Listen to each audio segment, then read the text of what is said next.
because we live in separate places and he has students Yeah. all throughout the US, we don't really have one centric school that we train at, but we are a team. We're a team just for kicks, and Yeah. we'll rotate our trainings at different locations every few months. It was going to be in San Diego at the beginning of May, but due to the recent pandemic, that's had to be postponed to a later date. But we are hosting a tournament that weekend with a training with Master Strength Youth. Okay, and how has this virus affected you and your training? It's affected it a lot. I've definitely had to adapt. I've had to rely on my ingenuity to try and push myself farther than I've had before. Yeah. I mean, everyone has to bring a training equipment. Everyone has different space to train in. And so I think that's a new muscle we are all having to work right now, is adaptability. Okay, so what sort of things are you doing then if you're training at home? I have to break down I love doing it this way. This is how I trained leading up to the World Championships in 2017, because I don't have the amount of space I normally do. I break my patterns down into segments, and I'll do them what's called Tai Chi style, where I can really focus on my breathing and timing my hands, my feet, my breath into one consistent movement. I can make sure my stances are correct. And if you do like Chunji all the way through Moon Mu Tai Chi style, you should be sweating, even though you didn't really have to exert any speed or any power, but your muscles had to work. I hope that makes sense. That makes lots of sense to me. I practice my patterns whenever I can, and absolutely, whether it's the first pattern that you're doing or the highest one, generally, by the time I get to the last pattern, there's not much oxygen left. Exactly. And that's actually how I warm up for tournaments anyways. I'll go through all of my patterns a few times, all just Tai Chi style. And the way I describe that is I could be doing this in the park, and people of senior citizen age could watch me do it and then not even know the patterns, but jump in with me, because there's absolutely no speed, there's no power, there's just working on the beauty of the technique itself. Oh, that sounds great. So what is your favorite pattern then? Gee, something I know a lot of people think it's like a weird pattern, especially because it's difficult to end up back on the same spot. You have to start at the same weird angle as the person next to you. But I don't know. I've won with that pattern. Maybe I'm biased. I love that pattern, and I love Moon Mu as well. I love Juche. Anything with those slow, controlled kicks. I think like everyone, it's a love-hate relationship with it. But once you really start to understand it, especially if you've done it a million times Tai Chi style, you really start to fall in love with that movement, and it starts to feel like a piece of art over time. Okay, and who's your favorite practitioner? Oh, I can't choose just one. That's I can't. That's impossible. I have a few top ones, but it's at that level. I mean, it's any given day of the week that anyone can win. I mean, you know what I mean? Anyone can wake up with a sore neck that day, and that could be the reason that their head didn't turn fully on that back kick. But at this level, it comes down to the details, and I could go on and on about my heroes all day, but I don't think anybody wants to hear about that. I've got a question coming in here. How many kick combinations do you do per day? I like to mix it up. So I try and pull most of them, because I try and train the whole 360 of Taekwondo. I train self-defense, I train step sparring, patterns, board breaking, sparring. So, but because I'm a patterns person, I like to pull my combinations from patterns. So I'll do like the combination from Che Young, where I have to do the turning kick, set it down, reverse hook kick, high section side kick. I'll probably do that 25 times a day. No, I'm sorry, 25. No, I messed that up. Sorry. That heart rate's going up again. I'll do that 25 times each leg, and I'll probably do that, just that one combination 3 times a day. I'll do probably at least 100 side kicks, rear leg. Like if I'm going from Jungun, like the blue belt pattern, from that L stand or that L stand side kick into that rear leg side kick, I'll probably do that 100 times a day. The side kicks comes up so often in patterns that I feel it's crucial to be able to land it. So you drill your foundation over and over and over again. And that's what I feel is mostly what I do with my kicking combinations, is mostly side kicks. I build everything off of a side kick. Okay, so this gives us an idea of what makes a world champion. Yeah, it's falling in love with the foundations is what it is. Okay, I've been watching you in your stories for the last couple of weeks, and I've Thank seen you. some. I've been watching you work so hard that it's been making me sweat just watching. Oh yeah. So, Yeah. how do you get these ideas? I mean, the last one I was looking at was I think you had the pad on the floor and you were doing some toe Oh, tap. my hand, yeah, Wow. my handball Yeah. combinations. So is that something that you would normally do, or is this something that you've just thought up on the hop? Uh, I played handball a lot as a kid. My whole Okay. family did that. We would spend all day doing that, like 6 hours. And Hmm. so I always, that's like, you know, those spinner things, those fidget spinners people used to have? Yeah. Mine's a handball. I usually always have one on me. And so I'm always Okay. throwing against the wall. And so I love to work on my coordination. And so I Yeah. was just thinking it's one thing to throw the ball against the wall, but how do I add my feet to this? And so I'm Yeah. always trying to think of how do I make it harder? How do I make it more challenging for myself? Okay. No, that And so sounds great. that's that one I just kind of thought of, you know, how can I get my cardio in there as well while bringing my knees up? And I just thought, you know, lay the pad on the floor. So I just kind of think, I try and think as outside the box when it comes to my training, especially these days, to keep it Sure. fresh as often Yeah. as possible. No, that sounds great. And have you ever taught kids? Oh yeah, I've been teaching since I was a blue stripe, since I was about 11 years old. After a Okay. while, the lessons started to become too expensive, so my family couldn't afford it. Yeah. But rather than lose a really hardworking student, my instructor started letting me become an assistant teacher. And Hmm. so I've been teaching probably for like 18, 19 years now. And Wow, a I very very long time. my favorite group to teach is everyone calls them a different program, Little Dragons, Little Warriors, Pee-wees. That's my favorite age group to teach. The Cubs program I'm a massive fan of. Shout out to Master Hutton. Um, yeah, I would love to get that more implemented into the States just because I feel that Yeah. that's a system that people can really grow off of into a longer mainstream program. And Yeah. that's the group that I'm most interested in teaching right now. Everyone wants to work with the world champions. I love working with the kids and the hard workers. That's my favorite demographic to work with. Absolutely. I mean, kids are always foremost, I think. Exactly. And And they just want to have fun. And that's my job, is to provide fun. So my job is to have fun doing Taekwondo, doing what I love. So it's hard to have a bad day. It really is hard. Everybody has a bad day with the kids. Let me say that way. It's easy to have a bad day with kids, but it's my job to kind of put that to the side and to yeah, bring out the best in them. And they help bring out the best in me. I can imagine this year you would have had your name down for a few competitions.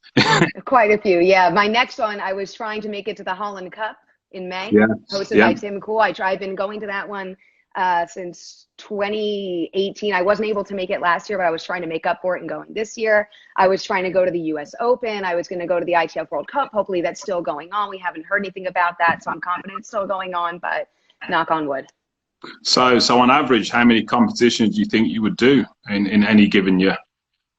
I would say anywhere from 4 to 6. I try and fit in as many international competitions as I can, especially in Europe. I'm there at least once a year. But I would say I hit 2 to 3 tournaments within the United States every year, and then I try and hit as many as I can in Europe.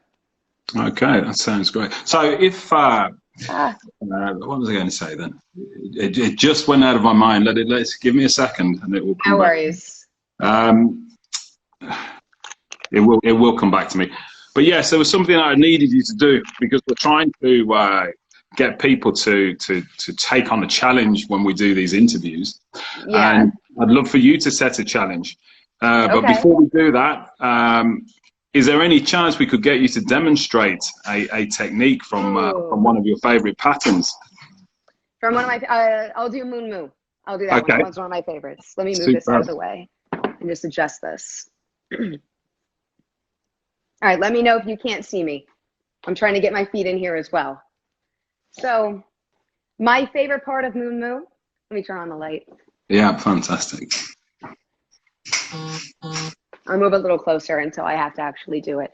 My favorite part of Moon Moo is that slow controlled spin at the beginning. I Yeah. feel that's what makes this pattern like a piece of art.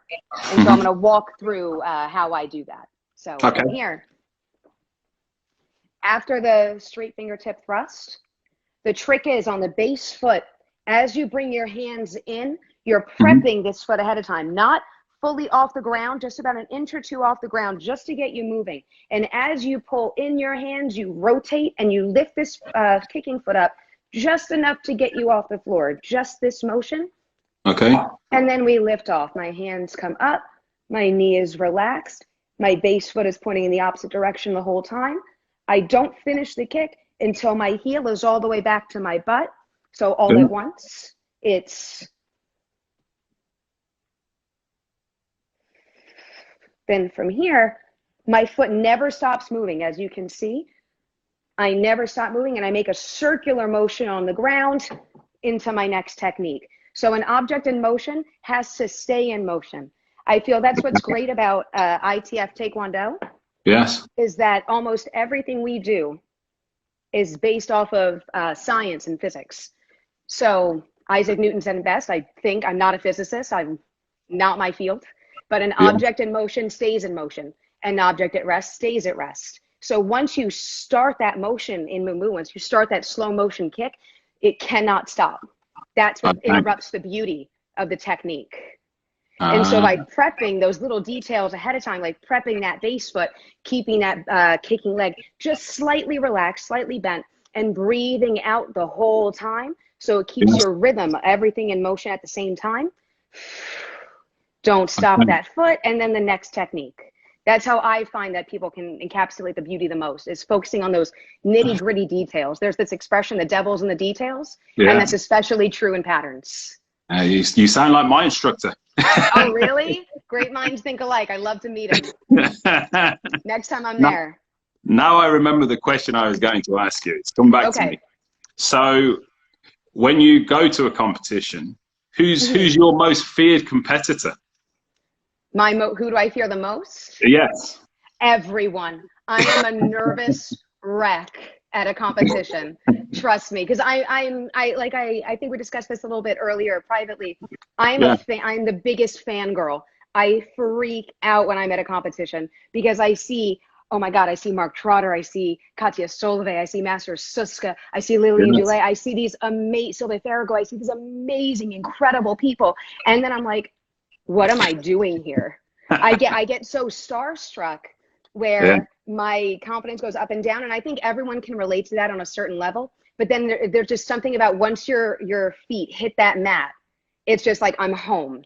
Yeah. Why am I nervous? I've done this a million times. Chunji is Chunji. Ulji is Ulji. It's not like the pattern's up and changed. You know what I mean? So I think everyone feels that, especially fighters, right before they go onto the mat of, what am I doing here? Why am I choosing to do this? But then there's just a calming sense that comes over you. But to answer your question, I'm afraid of everyone, especially myself, because I think I'm my own worst enemy. And so I think I am afraid of myself the most, of making, you know, just little mistakes, overthinking it, overanalyzing it. So I think I'm my biggest competition, if anything. It's me.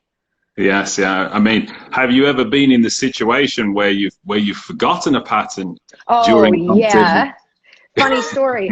Funny story. In the World Cup in Budapest in 2016, it was my first international competition ever, in this ITF at least.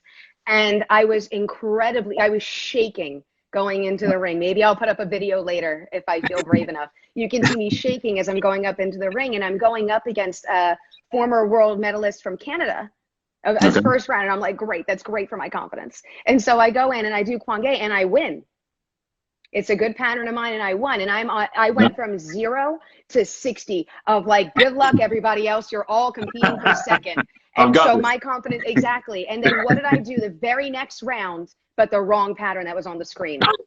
I think they called for a Tege, and I started to do Jungun. So I call that Hungarian Tege, is what I call that.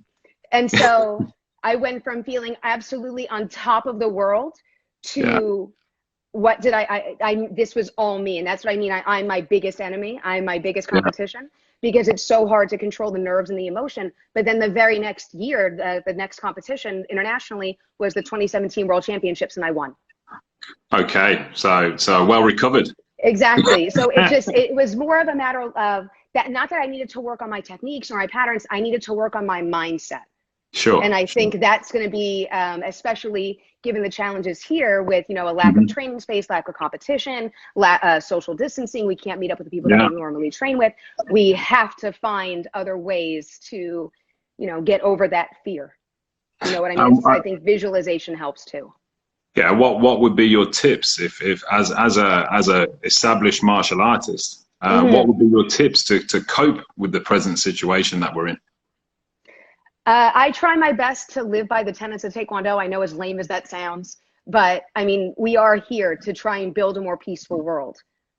So we are kind of, I mean, Taekwondo, not Taekwondo, but martial arts in general traditionally has been used to enable the weak against the strong that are in a power position that are not using it correctly, that aren't using it for the power of the people, for the good of the people. And so I think as martial artists, it's our job to, you know, if we see something, not see something, say something, but to help. You know what I mean? If we see somebody struggling, help. If we have extra toilet paper, help. If we see someone that's having a bad day emotionally, they're depressed, call them, ask them how they're doing. It's our job to stick through this together. It's to build a more peaceful world, and we have to do that together. The first tenet of Taekwondo is courtesy. It's the number one for a reason. The general wrote it as the first one for a reason. So I think that's the best thing we could all do right now, is just be kind to each other. And that includes staying at home.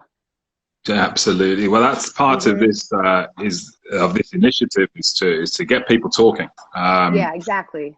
And actually, okay, Taekwondo Worldwide is here trying to talk to practitioners of the arts from around the world. But be sure, anybody that's out there, you can still do this. You can still have a face-to-face conversation with friends, with other people from your dojo. Don't feel that that you're secluded just because you're sort of stuck at home. Yeah.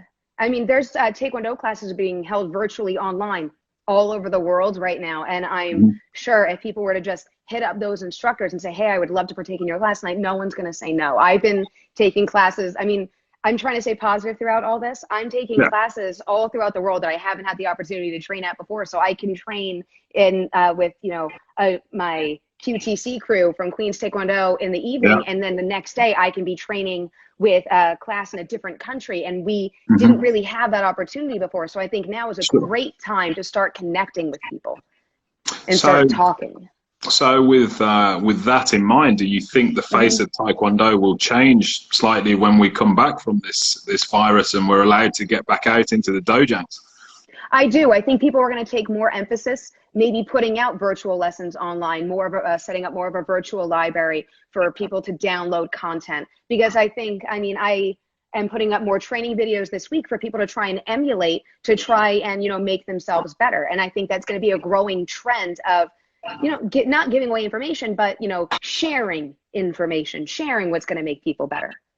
Gosh, wow. I certainly look forward to seeing the first of those videos. Yeah, exactly. It's going to be a big wave once we're allowed outside. It's going to be a big wave of competition of people getting back into their gyms. Like, all right, who's going to get their video out first? Who's going to have the best library? Who came up with the best drills? It's going to be a whole new wave of something we've never seen before. Yes, this is definitely true. So we're trying to set challenges for everybody out there that's trying to tune into these video interviews. Yeah. Have you got something that you can do that we can set as a challenge to all of our followers out there? Yeah, let me get my hair ready. I love. Is that the challenge?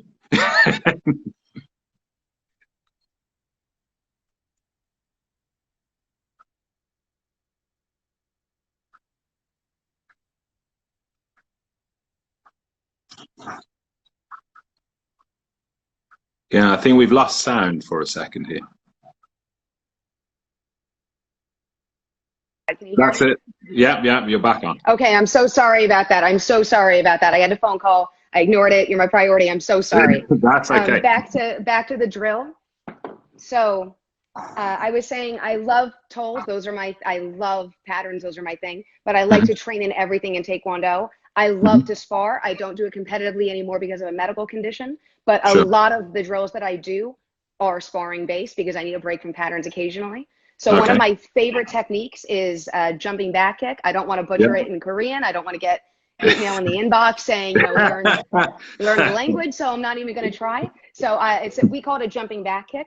But what I like to do is kind of like you're testing the opponent first. You're seeing what they would do. So I like to push in, and then I'm pushing off the ball of my foot. I have my semi-guard position ready, and then as I turn, I perform a jumping back kick. Then again, step forward, back, turn and jump, forward, back, turn and jump, forward, back, turn and jump. See how many you can do consistently in 30 seconds, hitting the same target, being careful not to swing the leg out wide, but having the knees pass each other to make it a correct back kick, because the fastest point from A to B is a straight line, not a wide angle. So if we're trying to make this applicable for sparring, we want to make it as fast as we can. So try and do as many as you can consistently in 30 seconds to a minute, and then try it again the next day. Try and beat that score. Let's see who can get the highest. Okay, so what I will probably try and do is to get our followers to come over to your page. If you could record that, absolutely, and pop that into your story and share that with us, then certainly we will upload that to our page. And as I say, Ariella's got some great ideas for training indoors. Thank you. I've been watching in awe. Thank you so much. It helps being that really shy, awkward kid in class. You know what I mean? That didn't really have any friends. I was the weird girl that was practicing Taekwondo on the playground where everybody else was swinging on the swing sets and things. Yeah. And so, I would do this in my room, in my garage. So I've been training indoors, inside, almost my whole life. So, this is kind of me getting back to my basics as well. Yeah, no, this is wonderful. Ariella, it's been great to talk to you. Thank you so much. Thank you for sharing your time, and allowing us a bit of insight into why and how you do your Taekwondo and what makes a world champion. I appreciate it. I thank you so much for thinking of me. Thank you for the invite. Thank you for letting me share what I know, share my knowledge, and to get Taekwondo out there a little bit more. And I'll be sure to get that challenge up there on my story as soon as I can. That will be great. So everybody, this is Ariella, world champion in Taekwondo patterns, and go and check her page out. She does some great stuff. And follow her stories, because there are challenges coming out almost every day. Yeah, it's getting hard to keep up with. It really is. It's getting more and more difficult every day. Yeah, so if you need some ideas. It's more motivation. It just means you can pick and choose what you want to do. It just means there's more options for everybody. That's all. Absolutely. So everybody, go on over there, have a look, give us some support. And it's been great having you on. All right. Thank you so much. I'll talk to you later. I'll get that challenge up there. Thank you. All right, have a good one, everybody. Bye. Take one.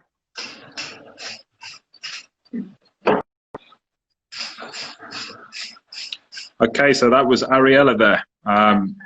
Looking over the weekend, we've got another couple of people coming up. So we're hoping to get Carl Van Roon to have a chat with everybody and give you some insight into being a world champion at sparring, and also we're going to be trying to have a chat with Victoria Stamber, who's just been picked to go into the Olympic team. So don't forget to tune in, have a look in the stories. We will certainly tell you when these interviews are going to be taking place. And thanks for tuning in. This is Tom.